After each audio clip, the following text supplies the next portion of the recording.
Maître Pialou, ancien secrétaire de la conférence. Kesako.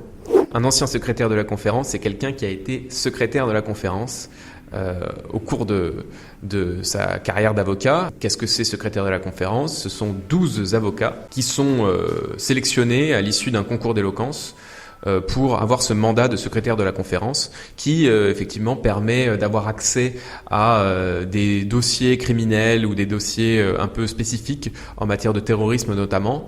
Et donc c'est un tremplin, on peut le dire, c'est une opportunité pour des jeunes avocats, puisque ce concours est destiné aux jeunes avocats et qui permet effectivement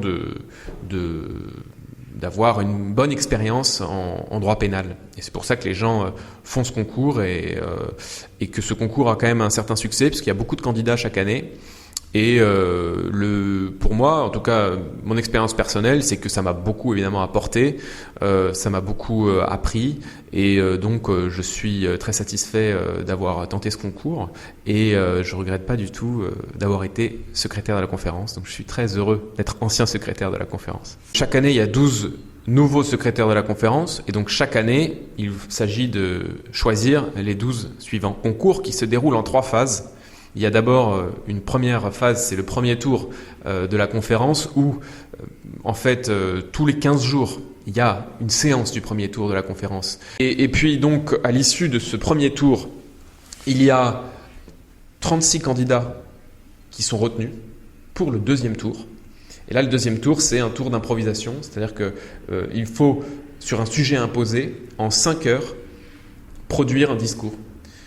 Et c'est un tour qui est difficile, parce que voilà, on n'a pas beaucoup de temps pour préparer un discours construit. Et on appelle ça quelquefois un peu le tour de vérité, parce qu'on voit qu'est-ce qu'il y a fondamentalement chez la personne qui doit, dans l'urgence, produire quelque chose. C'est vrai qu'il y a beaucoup de grands avocats qui ont été anciens secrétaires de la conférence. Bon, pour autant, il y a aussi de très bons avocats qui n'ont pas fait ce concours. Mais c'est vrai qu'il y a des grands noms dans les lignées d'anciens secrétaires. Vous me parliez tout à l'heure un petit peu en plaisantant de Jacques Vergès, voilà par exemple quelqu'un qui a été premier secrétaire à son époque, mais bon, je pourrais en citer de beaucoup, puisque la liste est longue. On peut dire qui était votre père? Alors on appelle ça un père. Oui, en effet, il y a ce système des lignées. Alors il y a un côté vieillot là-dedans, mais bon, quelquefois c'est assez amusant de le cultiver, puis bon, ça rapproche les confrères.